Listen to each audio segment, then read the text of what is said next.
केंद्रीय गृहमंत्री राजनाथ सिंह महिनाभरात दुसऱ्यांदा काश्मीर खोऱ्यात जात आहेत। या 2 दिवसात स्थानिक नेत्यांशी चर्चा करून लवकरात लवकर परिस्थिती सामान्य करण्यावर त्यांच्याकडून भर दिला जाणार आहे। सरकारनं सर्वांना चर्चेचं निमंत्रण दिलंय, पण फुटीरतावादी नेते चर्चेत सामील होण्याबद्दल अजूनही साशंकता आहे। गेल्या 1.5 महिन्यात अशांत काश्मीरमध्ये संचारबंदी लागू आहे। Most wanted underworld don Dawood पाकिस्तानातच लपून बसल्याच्या वृत्तावर अखेर शिक्कामोर्तब झालाय आणि हे दुसरं-तिसरं कोणी नव्हे तर खुद्द संयुक्त राष्ट्रानंच याला दुजोरा दिलाय। दाऊदच्या पाकिस्तानातल्या वास्तव्याबाबत भारतानं संयुक्त राष्ट्राला 9 ठिकाणचे पत्ते दिले होते। यातले तब्बल 6 पत्ते खरे असल्याचं संयुक्त राष्ट्रानं म्हटलंय। त्यामुळे दाऊदच्या नावानं नेहमी कांगावा करणाऱ्या पाकिस्तानचा खरा चेहरा पुन्हा एकदा जगासमोर आलाय। पंतप्रधान नरेंद्र मोदींच्या भाषणाचं स्वागत करणाऱ्या बलूच नेत्यांवर पाकिस्तानात गुन्हे दाखल झाले आहेत। ब्रह्मधाग बुक्ती, हरबियार मारी आणि बनू करीमा बलूच या नेत्यांना पाकिस्ताननं देशद्रोहाच्या खटल्यामध्ये खेचलं आहे। गेल्या काही दिवसांपासून बलुचिस्तानचा प्रश्न चिघळतोय। बलूच नेत्यांच्या लढ्याला आपला पाठिंबा असल्याचं पंतप्रधान नरेंद्र मोदी यांनी लाल किल्ल्यावरून स्वातंत्र्यदिनी केलेल्या भाषणात सांगितलं होतं। त्याचं स्वागत करणाऱ्या बलूच नेत्यांवर आता पाकिस्तान सरकारनं डूब धरल्याचं स्पष्ट झालंय। कर्नाटकातील काँग्रेस नेते आणि सुप्रसिद्ध अभिनेत्री रम्या यांच्या विरोधात देशद्रोहाचा गुन्हा दाखल झालाय। सार्क युवा परिषदेसाठी इस्लामाबादमध्ये गेल्या असताना रम्या यांनी संरक्षण मंत्री मनोहर पर्रीकर यांचं विधान चुकीचं असल्याचं म्हटलं होतं। पर्रीकर यांनी पाकिस्तानची तुलना नरकाशी केली होती। त्या विधानाला रम्या यांनी आक्षेप घेतला। कुर्गमधले वकील के विठ्ठल गौडा यांनी रम्या विरोधात देशद्रोहाचा खटला दाखल केला आहे। गणेशोत्सवासाठी मुंबई साकारला जाणाऱ्या गणेश मूर्तींना राज्यासह परदेशातूनही मागणी असते। यावर्षी मात्र मुंबईतली गणेश मूर्ती काश्मीरमधल्या भारत-पाकिस्तान सीमेवरच्या पूंछमध्ये विराजमान होणार आहे। कुर्ल्यातल्या सिद्धिविनायक गणपती चित्रशाळेमध्ये ही गणेश मूर्ती साकारण्यात आली आहे। पूंछमधल्या प्राचीन शिवदुर्गा मंदिरात या मूर्तीची स्थापना करण्यात येणार आहे। भारत-पाकिस्तान सीमेवरचा राजा असं या गणेश मूर्तीचं नाव असणार आहे। आज सुप्रीम कोर्टात धाव घेणार आहे। दहीहंडी सण साजरा करण्याबाबत सुप्रीम कोर्टानं घातलेल्या निर्बंधाबाबत जय जवान गोविंदा पथक रिट याचिका दाखल करणार आहे। कोर्टानं पुन्हा सहानुभूतीपूर्वक विचार करून दिलेल्या निर्णयाला स्थगिती द्यावी अशी विनंती ते याचिकेतून करणार आहेत। पोलिसांनी दहीहंडी मंडळ आणि दहीहंडी आयोजकांना नोटिसा बजवायला सुरुवात केल्यावर समन्वय समितीच्या सदस्यांनी राज ठाकरेंची भेट घेतली। कोर्टाच्या निर्णयाचं पालन केलं नाही तर कडक कारवाई करण्यात येईल असं नोटिसीमध्ये बजावण्यात आलंय। त्यामुळे उद्यावर येऊन ठेपलेल्या दहीहंडीचा उत्सव कसा साजरा करायचा हा प्रश्न आयोजकांना पडलाय। तर उच्च न्यायालयानं दिलेले मार्गदर्शक तत्व पाळावीच लागतील असं गृहराज्यमंत्री दीपक केसरकर यांनी सांगितलं। उस्मानाबादमधल्या तुळजाभवानी मंदिरातल्या सिंहासन दानपेटी घोटाळा प्रकरणी उच्च न्यायालयानं सीआयडीला फटकारलं आहे। येत्या 2 आठवड्यात चौकशीचा अंतिम अहवाल सादर करण्याचे आदेश उच्च न्यायालयानं सरकारला दिले आहेत। औरंगाबाद खंडपीठानं तुळजाभवानी सिंहासन दानपेटी घोटाळा प्रकरणाची सुनावणी सुरू केली आहे। साताऱ्यातल्या वाई इथल्या मंगल जेधे खून प्रकरणी संतोष पोळ याची कसून चौकशी पोलीस करतायत। याच प्रकरणात वाईतल्या घोटोडेकर हॉस्पिटलवर पोलिसांनी छापा घातला। संतोष पोळ वाईतल्या घोटोडेकर हॉस्पिटलमध्ये 7 ते 8 वर्ष कामाला होता। तिथे तो आयसीयूचा प्रमुख होता। संतोष पोळची पदवी बेकायदेशीर असतानाही त्याला कामावर कसं ठेवलं गेलं, त्याचं तिथे वागणं कसं होतं याबाबत हॉस्पिटलचे संचालक डॉक्टर विद्याधर घोटोडेकर यांची पोलीस कसून चौकशी करतायत। राज्यातील अंतर्गत सुरक्षा अधिक बळकट करण्यासाठी राज्य सरकारतर्फे Maharashtra protection of internal security act म्हणजे अंतर्गत सुरक्षा कायदा आणला जाणार आहे। या कायद्यातल्या काही तरतुदी जाचक असून त्यांना तीव्र विरोध होत आहे। विशेषतः या कायद्यामुळे जनआंदोलनावर खूपच बंधनं घातली जातील असा आक्षेप घेतला जात आहे। त्यासोबतच व्यक्तीच्या स्वातंत्र्यावर निर्बंध येणार असल्याचाही आरोप होत आहे। भारतात राहूनच घातपाताचं टार्गेट ठरवा, तुम्ही सिरियात आल्यास सर्वांचं लक्ष तुमच्यावरती केंद्रित होईल असा ईमेल सिरियातील इसिसच्या कमांडरकडून अटकेत असलेल्या आरोपींना आल्याची खळबळजनक माहिती दहशतवाद विरोधी पथकाच्या एटीएसच्या अधिकाऱ्यांनी दिली आहे। न्यायालयानं संशयित दहशतवादी शाहिद खान याला न्यायालयीन कोठडीत, इक्बाल आणि रईसुद्दीन यांना 31 ऑगस्टपर्यंत पोलीस कोठडीत ठेवण्याचे आदेश दिले आहेत।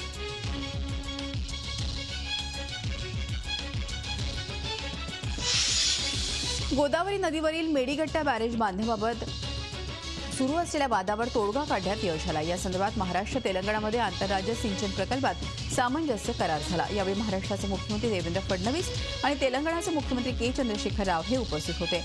तसंच दोन्ही राज्यांचे जलसंपदा मंत्री या खात्याचे सचिवही उपस्थित होते। 195 ते 200 रुपयांच्या घरात गेलेली तूर डाळ आता स्वस्त व्हायला सुरुवात झाली आहे। घाऊक मार्केटमध्ये तूर डाळ 83 ते 90 रुपये किलो दरानं विकली जात आहे, तर मूग डाळ ही 61 ते 65 रुपये किलो दरानं विकली जाते आहे। सणांच्या तोंडावर ही ग्राहकांसाठी खुश खबर आहे।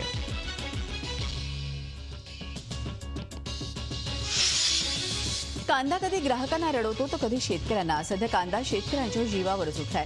निफाड तालुक्यातल्या करंजगावच्या कांदा उत्पादक शेतकऱ्याला 5 पैसे किलोचा दर मिळाला। मिलिंद दराडे असे दुर्दैवी शेतकऱ्याचं नाव आहे। दराडे यांनी आपला कांदा मातीमोल भावानं विकण्यापेक्षा घरी परत नेणं पसंत केलं।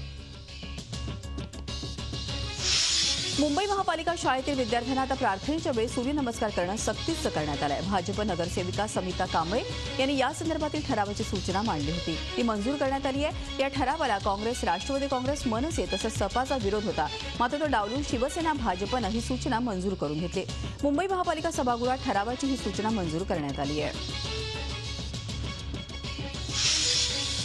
आपच्या नेत्या प्रीती शर्मा मेनन यांनी शिवसेना पक्षप्रमुख उद्धव ठाकरे आणि राज्यमंत्री अर्जुन खोतकर यांच्यावरती हल्लाबोल केलाय।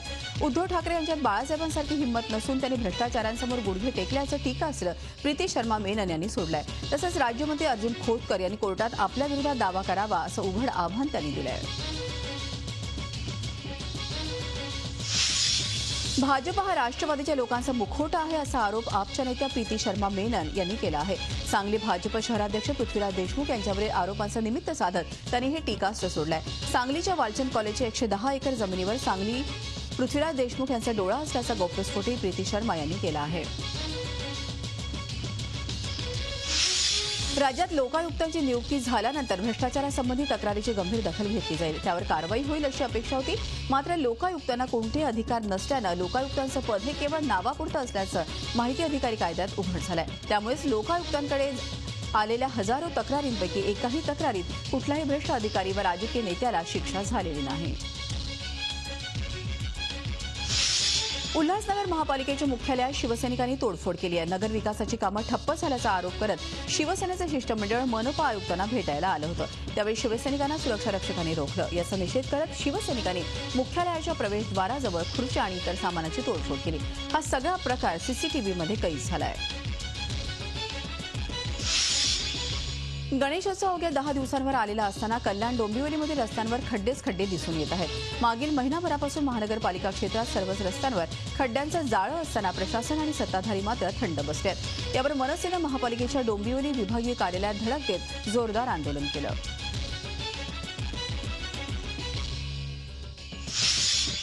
जळगाव जिल्ह्यातील शालेय पोषण आहार काळ्या बाजारात जात असल्याचं उघड झालं असून जिल्ह्यातील 9 शाळा मुख्याध्यापकांना निलंबित करण्यात आल्या। तसंच खासगी शाळांचीही चौकशीला सुरुवात करण्यात आली आहे। गेल्या 11 तारखेला पोलिसांनी शालेय पोषण आहार काळ्या बाजारात जात असल्याचं उघडकीस आणलं होतं। या प्रकरणी सूत्रधार किरण वाणीला अटक करण्यात आली आहे।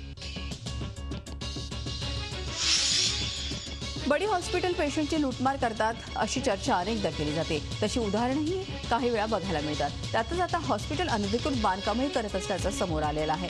पुण्यातल्या वानवडी इथे इनामदार हॉस्पिटलनं 5 बेकायदा मजले बांधल्याचं उघड झालंय। हॉस्पिटलचे बेकायदा मजले पाडण्यावरील स्थगिती नगरविकास खात्यानं उठवली आहे, त्यामुळे हॉस्पिटलवर कारवाईचा मार्ग आता मोकळा झालाय। बीड जिल्हा रुग्णालयातल्या कर्मचाऱ्यांनी काम बंद आंदोलन सुरू केलं आहे। जिल्हा शल्य चिकित्सक डॉक्टर अशोक बोल्डे यांच्यावरती कर्मचाऱ्याला मारहाण केल्याचा आरोप करत हे आंदोलन सुरू करण्यात आलंय।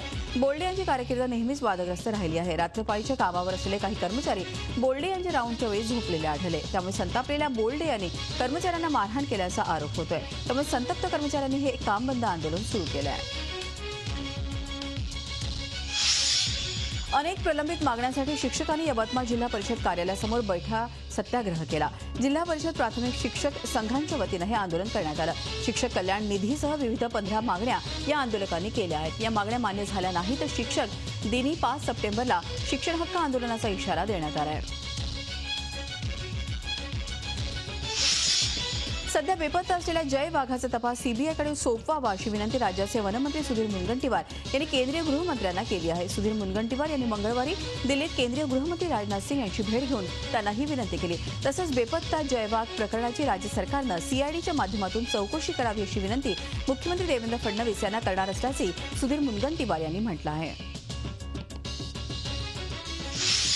राजधानीतल्या नव्या महाराष्ट्र सदनामधल्या गैरसोयींबद्दल सातत्यानं तक्रारी येत असतात, मात्र खुद्द राज्याचे अर्थमंत्री सुधीर मुनगंटीवार यांनाच तिथल्या गैरसोयींचा फटका बसल्याचं समोर आलं आहे। यावर संतापलेल्या मुनगंटीवारांनी थेट लेखी तक्रार केली आहे। भाजपच्या सुकाणू समितीच्या बैठकीसाठी मुनगंटीवार राज्यातल्या अन्न मंत्र्यांसह दिल्लीला आले होते। मनोरवाडा भिवंडी महामार्ग बनवणाऱ्या सुप्रीम कंपनीच्या अनागोंदी कारभाराविरोधात बेमुदत उपोषण पुकारण्यात आलं आहे। पालघरमधल्या जनतेचा या आंदोलनाला सलग दुसऱ्या दिवशी उत्स्फूर्त प्रतिसाद मिळाला। या आंदोलनाला जिल्ह्यातल्या सामाजिक संस्था, शाळा, ग्रामपंचायती तसंच राजकीय पक्षांचे मोठ्या प्रमाणात पाठिंबा मिळतोय।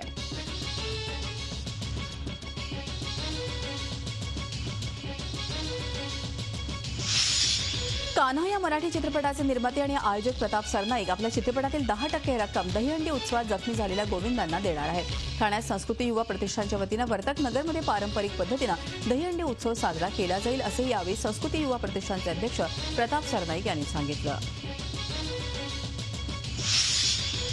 ठाण्यातल्या जांभळी नाका इथल्या क्रांतीवीर रंगो बापूजी चौक जांभळी नाका इथे महादहीहंडी उत्सव नावानं दहीहंडीचा उत्सव जल्लोषात साजरा केला जाणार आहे। आनंद चॅरिटेबल ट्रस्टच्या वतीनं ठाण्यातले शिवसेना खासदार राजन विचारे यांनी ही माहिती दिली। महादहीहंडी आयोजनाबरोबरच पारंपरिक मराठी लोककला तसंच इतर मनोरंजक कार्यक्रम यावेळी सादर केले जाणार आहेत। उपजिल्हाधिकाऱ्यांना मारहाण केल्यामुळे चर्चेत आलेले राष्ट्रवादी काँग्रेसचे कर्जतचे आमदार सुरेश लाड यांनी जिल्ह्यातल्या शेतकऱ्यांच्या मोर्चात सहभाग नोंदवला। कर्जतमध्ये राष्ट्रवादी काँग्रेसतर्फे मोर्चा काढण्यात आला तर शिवसेनेनं मेळाव्याचं आयोजन केलं होतं। रिलायन्स कंपनीची गॅस पाईपलाईन कर्जत खालापूर तालुक्यातून जात आहे। या गॅस पाईपलाईन विरोधात शेतकऱ्यांना हा मोर्चा काढण्यात आला होता।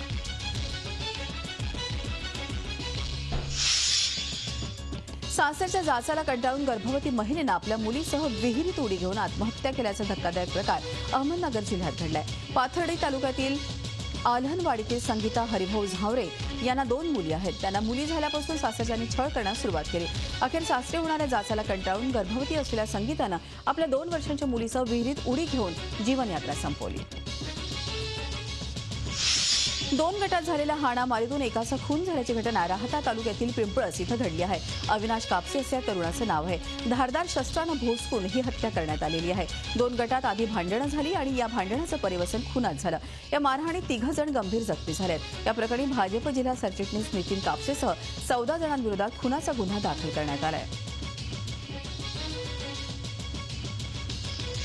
यवतमाळमधल्या आर्णी तालुक्यातल्या सेलू सेंदूरसनी गावात शेतकरी पिता पुत्रानं गळफास घेऊन आत्महत्या केली आहे। काशीराम मुधोळकर आणि त्यांचा तरुण मुलगा अनिल मुधोळकर अशी त्यांची नावं आहेत। कर्जाचा बोजा आणि यावर्षी झालेल्या पीक नुकसानीमुळे त्यांनी हे टोकाचं पाऊल उचललं।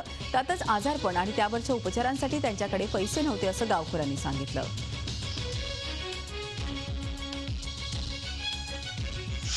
टर्की सिरिया सीमेवर कर्कामिस शहरामध्ये सिरिया आणि टर्कीच्या संयुक्त फौजांनी हल्ला चढवलाय। शहरावर 2 तोफगोळे डागण्यात आल्याचं प्रत्यक्षदर्शींनी सांगितलंय। आयसिसच्या अतिरेक्यांना लक्ष्य करत हे हल्ले करण्यात आले आहेत। टर्कीनं सिरियाच्या बाजूनं आयसिस विरोधात लढणाऱ्यांना पाठिंबा देऊ केलाय। आयसिसच्या ताब्यातून काही इमारती मुक्त केल्याचा दावा लिबियन सैन्यानं केलाय। सिरते शहराच्या या इमारती असून यात कोर्ट, पोलीस स्टेशन अशा महत्त्वाच्या इमारतींचा समावेश आहे। काही इमारतींच्या भिंतीवर आयसिसचे झेंडे रंगवल्याचंही आढळून आलंय। दक्षिण कोरियाची राजधानी सेऊलमध्ये वार्षिक सरावाचा भाग म्हणून नागरी संरक्षणाची प्रात्यक्षिकं करण्यात आली। उलची एक्सरसाइज या नावानं झालेल्या या सरावात पोलीस, लष्कर, अग्निशमन दल आदींचे 160 जवान सहभागी झाले होते। अचानक हल्ला झाल्यास आपत्कालीन यंत्रणा कशी राबवावी याचा सराव यावेळी करण्यात आला। पाकिस्तानात एका वाहिनीवर झालेल्या हल्ल्यानंतर कराचीमध्ये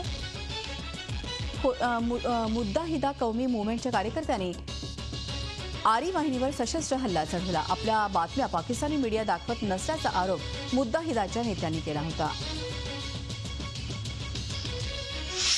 नॉर्वेमध्ये चक्क एका पेंग्विनला ब्रिगेडियरची रँक देण्यात आली आहे. नॉर्वेच्या राजाच्या गार्ड्सने पेंग्विनचा हा अजब सन्मान केलाय. राजाच्या गार्डचा मस्कॉट असलेला निल्स ओलाव नावाचा हा पेंग्विन आधी कर्नल होता. आता त्याला बढती देण्यात आली आहे. ब्रिगेडियरचा रँक दिल्यानंतर त्याला सलामीही देण्यात आली आहे.